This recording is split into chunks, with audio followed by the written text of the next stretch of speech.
भूल भुलैया। अक्सर यह पहाड़ी मन शहर की धूमिल आबो हवा से घुटने लगता है।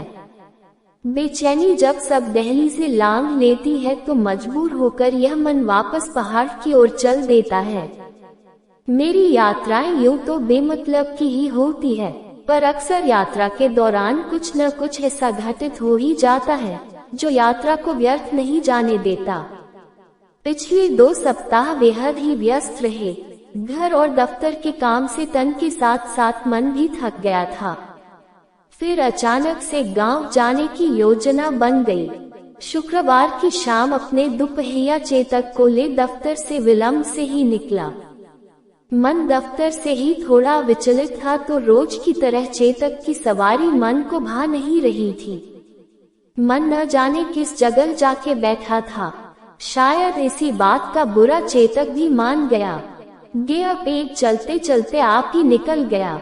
दिल्ली से गांव तक के लिए गाड़ी बुक थी जो 8 बजे घर पर पहुंचने वाली थी और गियर पेट को भी उसी समय निकलना था। बेहद माथापच्ची के बाद में आखिरकार गियर पेट ठीक करने में सफल हुआ। मुझे घर पहुंचते पहुंचते 8:45 बज चुके थे, पर शुक्र है दिल्ली में लगने वाले वाहनों की भीड़ का कि मेरे पहुंचने के थोड़ी देर बाद जाकर वह गाड़ी पहुंच सकी। दौड़ते भागते ही एक आध रोटी का टुकड़ा ही भोजन स्वरूप लिया और फिर गाड़ी में बैठ गया। यूं तो छोटी गाड़ी से सफर करना काफी आरामदायक है, लेकिन पूरी रात दिल्ली के एक कोने से दूसरे कोने तक सवारियों के लिए दौड़ने वाली बात मेरे गले नहीं उतरती। दिन भर की भाग दौड़ से काफी थक गया था और नींद अपनी आगोश में भरने को व्याकुल थी, पर सड़क पर बनी कलाकारियों पर से जब वाहन गुजरता तो रूह तक कांप उठती, न चाहकर भी आप ही आंखें खुल जाती। दिल्ली से कोटद्वार तक का सफर कुछ ऐसा ही रहा। कोटद्वार पहुंचते ही व्योम दरक से प्रचंड रोशनी के साथ मोती स्वरूप वारी धरा पर यूं गिरने लगा मानो मेरे आगमन पर व्योम धरा को हर्षित कर रहा हो। सड़क पर पारदर्शी मोती रबर के टायर के छूते ही जब 2-3 फुट ऊपर तक उछलने लगते और पीछे से आने वाले वाहनों की हेडलाइट से निकलती रोशनी जब उन मोतियों से होकर गुजरती तो मन रोमांच से भर जाता। मैं सोचने लगता काश इस पल चेतक की सवारी का मौका मिलता। कोटद्वार से 1-8 किलोमीटर चले ही थे कि सामने एक अनभिज्ञ झरना दिखाई दिया, जो इतने भयंकर रूप में हरे घने जंगल के बीच बह रहा था कि उसके शोर से ही उसके रूप का आकलन किया जा सकता था। मैं इस बात से चकित था कि न जाने कितनी बार उस राह पर मेरी आवाजाही रही, लेकिन कभी उस झरने को देखा नहीं। मैं उसकी तस्वीर लेना चाहता था, किंतु चालक ने अनुरोध उपरांत भी गाड़ी नहीं रोकी। कोटद्वार और दुगड्डा के मध्य दुर्गा मंदिर के पास पहुंचते ही सफर भर का सारा रोमांच डर में तब्दील हो गया। नदी का इतना विकराल रूप बेहद लंबे समयांतराल के बाद देखने को मिला। चालक को काफी समझाने के बाद भी चालक नहीं माने और नतीजा यह हुआ कि नदी पार करते समय गाड़ी बहती हुई उग्र नदी के बीच फंसने लगी। गाड़ी का पिछला हिस्सा नदी के बहाव की दिशा में फिसलने लगा। अब सोचता हूँ तो हंसी नहीं रुकती कि डर की वजह से लोगों के मुंह से उस क्षण भर में ही सैकड़ों देवी देवताओं का नाम सुनने को मिला, और शायद उन्हीं में से किसी प्रभु की ही कृपा हुई कि न जाने कैसे गाड़ी ने उस उफनती नदी को पार किया। यह थी तो बस पल भर की घटना, पर सबको शेष सफर तक डराने के लिए काफी थी। अब नींद पर डर हावी हो गया। चालक ने नेगी जी के बेहद पुराने गीतों का संकलन अपने अधमरे से म्यूजिक प्लेयर पर बजाना शुरू किया। अधमरा इसलिए कि गाड़ी जो ही किसी गड्ढे या स्पीड ब्रेकर से गुजरती, वो आप ही मौन हो जाता। खैर अंधेरी भोर में हम सतपुली पहुंच गए। सामान काफी था तो सुबह सुबह अच्छी खासी कसरत भी हो गई। सुबह की चाय प्रीतम भाई के होटल में पी। चाय अच्छी थी या बुरी ये नहीं कहूँगा, किंतु सुबह की ठंड में वह अमृत के समरूप थी। उस सुबह सतपुली से गांव के लिए कोई यातायात साधन नहीं मिला। मैं बैग प्रीतम भाई की दुकान पर रखकर मार्केट घूमने निकल पड़ा। ठंड थी तो लगा चलने से ठंड का आभास कम होगा। पूरा मार्केट बंद था, बस एक आध लोगों के खांसने की आवाजें ही कभी कभार सन्नाटे को चीर रही थी। मैं अपने ही लिखी कविता की पंक्तियां गुनगुना रहा था। मत्थम मत्थम भीग रहा है मन तेरी इश्क की लहरों के छू जाने से, हरदम हरदम होती है हलचल होठों पे मेरे एक नाम तेरा आ जाने से। मैं उस पल इसी रचना की किसी पंक्ति पर था जब पीछे से एक बेहद ही कंपन भरी तेज आवाज सुनाई दी, शंभो, हर हर शंभो। वह आवाज इतनी प्रभावशाली थी कि मुझे अंदर तक कंपित कर गई। मैं पीछे की ओर मुड़ा और देखा, मेरे ठीक सामने, शायद कदम भर की दूरी पर, एक साधु जिनके पूरे शरीर पर भभूत लगी हुई थी, सुनसान सड़क पर और आंख फोड़ती रोशनी में चमक रहे थे।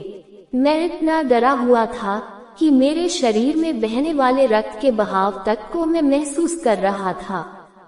धड़कनें इतनी तेज थी कि मानो सीने को चीर ही देंगी। और मैं एक टक साधु को देख रहा था।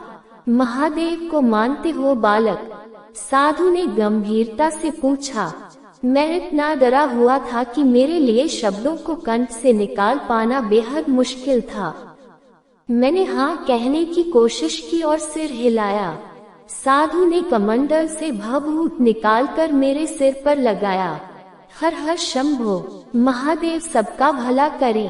यूं तो मेरे मन में आस्था को लेकर रोज जंग होती है।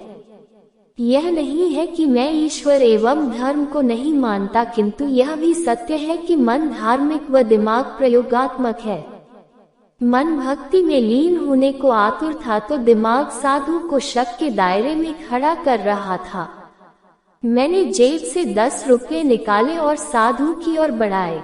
साधु ने मुस्कान के साथ अपना हाथ मेरे सिर पर रखा और कहा, बालक, यह मेरे किस काम का? बस इतना कहकर साधु उसी दिशा में वापस लौट गए। हर घटना जो आपके साथ घटित होती है उसका कोई न कोई उद्देश्य अवश्य होता है, किंतु मुझे अभी तक उनका मुझसे मिलने का उद्देश्य समझ नहीं आता। मन भक्ति भाव से भर गया। जो भी घटनाएं सफर भर विचलित करती रहीं, उनसे पनपे डर को साधु जैसे अपने साथ लेकर चले गए। मन को अलग ही सुकून मिला। अब बारिश ने भी एक लय पकड़ ली थी। मैं भीगता भागता वापस उस स्थान पर आ पहुंचा जहां पर मैंने अपना सामान रखा था। लोग मेरे सिर पर लगी और कपड़ों पर गिरी भस्म का रहस्य पूछने लगे। मैं सबके प्रश्नों से बचता रहा, पर जो प्रश्न मेरे मन में उमड़ रहे थे उनसे बचना मेरे लिए आसान नहीं था। वो साधु कौन थे? महादेव को मानते हो बालक? यह किस प्रकार का प्रश्न था? उन्होंने तो मुझसे पैसे भी नहीं लिए, फिर मेरे पास क्यों आए? ऐसे ही न जाने कितने प्रश्न। खैर, लोग ज्यादा थे तो 2 गाड़ियां गांव के लिए बुक करनी पड़ी। अब मुझे नींद आ गई। सुबह की पहली किरण के साथ मैं अपने गांव पहुंचा। मैं गाड़ी की छत से सामान निकाल रहा था और तब तक मेरा एक व्रात्सम मित्र मुझे लेने सड़क पर पहुंच गया। मैं पूर्ण रूप से भीग चुका था। भस्म बारिश के पानी से पूरे चेहरे व कपड़ों पर लग गई थी। दोस्त ने कारण पूछा तो उससे पूरी बात साझा करनी पड़ी। नतीजा यह हुआ कि उसने उस घटना को न जाने कितनी कहानियों से जोड़ दिया और घर पहुंचते ही सबको उस घटना के बारे में बताने लगा। वह उस घटना को बड़ा चढ़ाकर लोगों को सुनाता, कभी कभार साधु को, महादेव तो कभी उनका दूत तक बताने लगा। माँ तक बात पहुंची तो माँ ने अगले ही दिन हमारे इष्ट देव के मंदिर जाकर उनके दर्शन करके आने का आदेश दे दिया। फिर तो जो यात्रा इष्ट देव के मंदिर से शुरू हुई वह मेरे जीवन भर में किए सभी भ्रमणों से अधिक थी। उस दौरान लगभग छोटे बड़े 30 मंदिरों के भ्रमण का सौभाग्य मिला। मैं मन में अथाह शक्ति लिए वापस दिल्ली लौट आया। सब पुनः जैसा हो गया और वह घटना स्मृति पटल पर धुंधली होने लगी। किंतु 1 साल 2 महीने बाद जब मैंने हर्षित मन से श्री बद्रीनाथ के दर्शन को जाते समय गोविंद घाट के समीप उन्हीं साधु को नंगे पैर चलते देखा, तो वह घटना पुनः याद आ गई। साधु को मैंने क्षण भर में ही पहचान लिया। उनके चेहरे की चमक ने मुझे पुनः आकर्षित किया। मैं गाड़ी से उतरकर उनसे मिलने ही वाला था कि प्रयोगात्मक दिमाग और धार्मिक मन की जंग और उतनी ही तेज रफ्तार से चलता वाहन मुझे पल भर में उनसे मीलों दूर तलक ले गया। मैंने चालक से गाड़ी रोकने का अनुरोध किया, वह रुके भी। मैंने कुछ देर उनका इंतजार किया, किंतु अन्य लोग जो मेरे साथ गाड़ी में थे मुझे वापस गाड़ी में बैठने के लिए मनाने लगे। मैं वापस गाड़ी में जाकर बैठ गया। कई भाव कई प्रश्नों को लिए। क्या वह वही साधु थे? मुझे उनसे मिल लेना चाहिए था। क्या उनका मुझे पुनः देखना मात्र संयोग था? उस हंसी में क्या रहस्य छुपा था जो मुझे आज भी आकर्षित करता है? इन्हीं प्रश्नों, इन्हीं शब्दों की भूल भुलैया में मैं आज भी भटक रहा हूँ। शायद इस वृतांत को सुनने वाले बुद्धिजीवी इस भूल भुलैया से निकलने में मेरी सहायता कर सकें। इसी आस के साथ आप सब से इस वृतांत को साझा कर रहा हूँ।